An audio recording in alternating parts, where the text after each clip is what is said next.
So in July of 1918, the Germans have conducted 3 attacks, 2 of which had achieved spectacular results. But they're also losing men. So Ferdinand Foch, looking at the situation, is recognizing that despite their significant territorial gains, the Germans are no closer to winning a strategic victory on the Western Front. And what Foch is starting to do is he's looking for a place where the Allies can go on the offensive.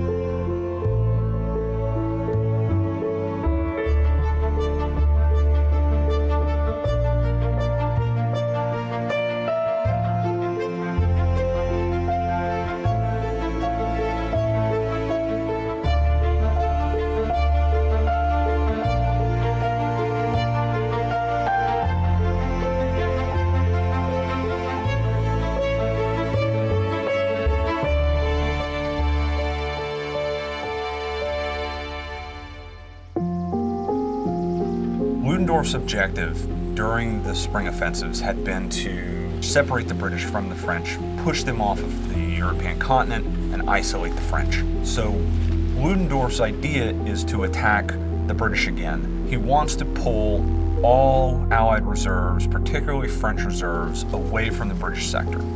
So he is going to determine that another attack in the same vicinity of where the Blucher assault had been conducted is the way to do this. So Ludendorff designs a plan for an offensive targeted at capturing the French city of Reims. The idea being attacking on both sides of Reims and essentially encircling the city and then capturing it.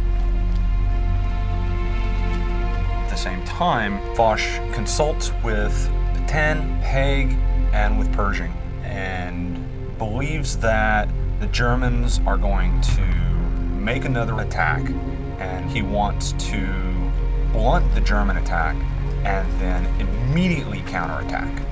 And the most enticing area is the Marne salient. And so he, along with Pétain and the French commanders, are going to plan an operation for a major assault against the Marne salient. The general idea is going to be weather a German offensive and then launch a lightning strike against the shoulder of the salient near the French city of Soissons. The idea being that if you could punch into the shoulder and cut the logistical lines into the salient, then it would dislodge the entire German position. So the main assault is going to be on the western edge of the salient. Both sides now have a plan. Now it's just a position of waiting.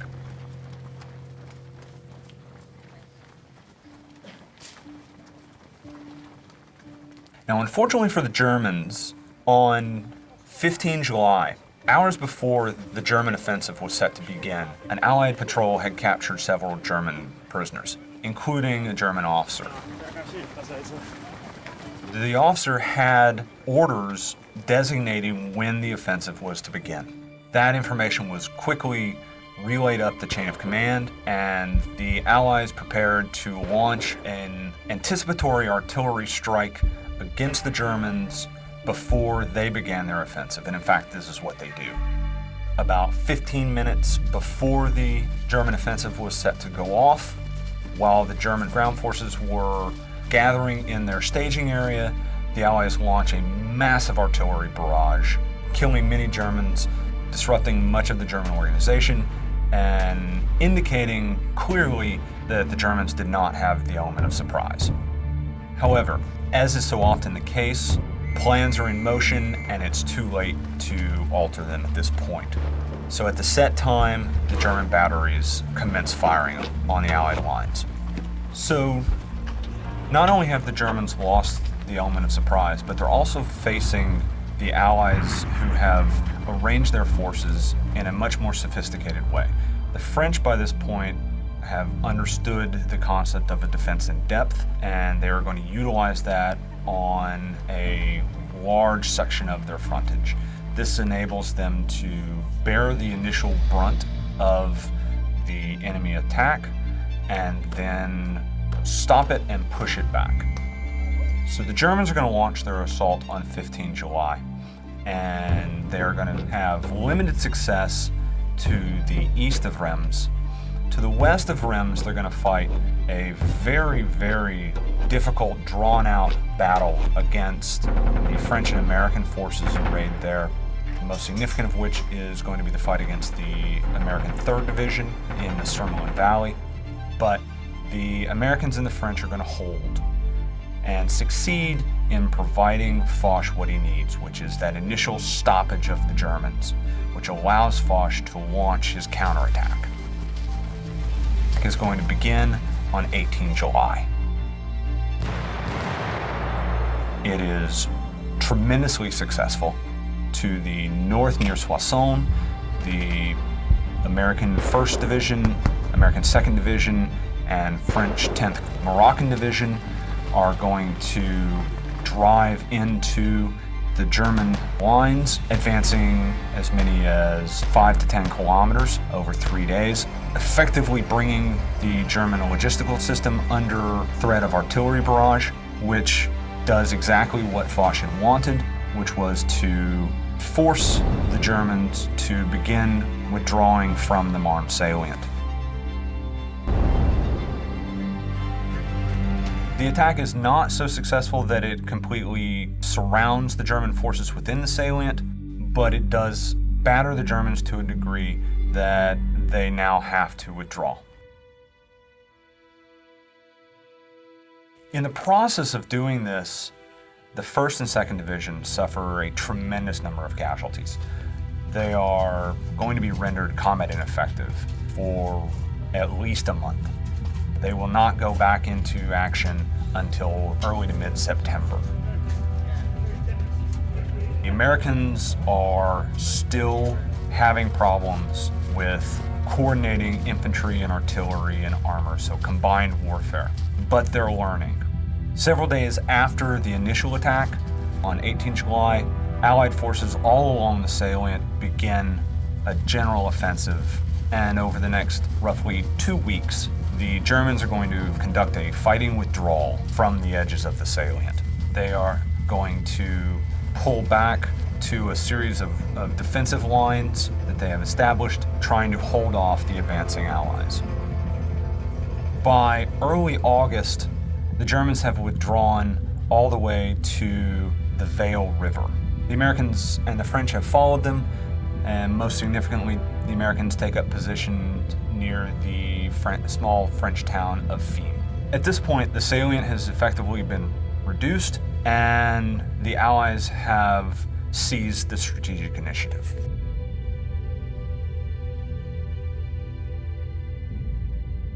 About a week after the attack, Foch pulls together the Allied commanders-in-chief for a conference. What Foch wants to do is conduct operations that reduce the other salients to improve Allied logistics and will allow them to have a better position on the line to launch a series of massive assaults on their own to theoretically win the war.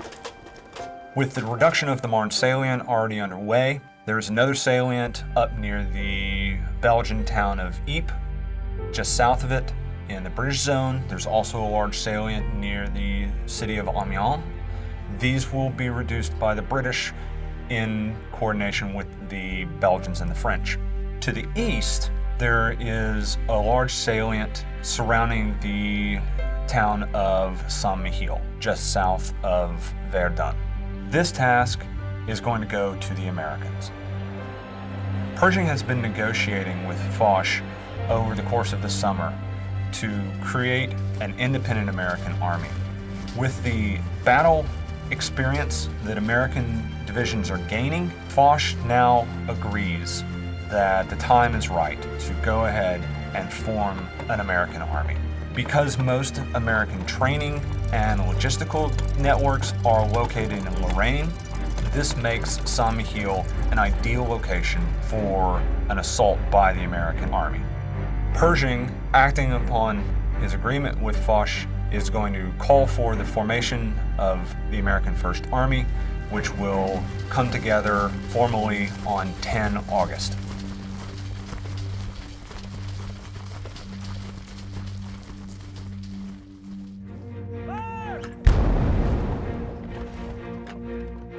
So with the Germans reeling after the loss of the Marne salient and the significant casualties that the Allies have inflicted upon them, they have effectively ceded the strategic initiative to the Allies. And Foch is more than willing to take up that initiative and go on the offensive all along the Western Front. He is going to coordinate an assault by not only a Franco-American force along the Marne salient, but he's planning an American attack at St. Mihiel and a British attack near Amiens. So now we start to see, finally, after 4 years, that the Allies are going to be conducting operations in a coordinated manner, denying the Germans the ability to deal with one assault individually before turning to another. Now the Germans are going to have to defend everywhere. This series of events is going to set the stage for what will be known as the Second Battle of the Marne.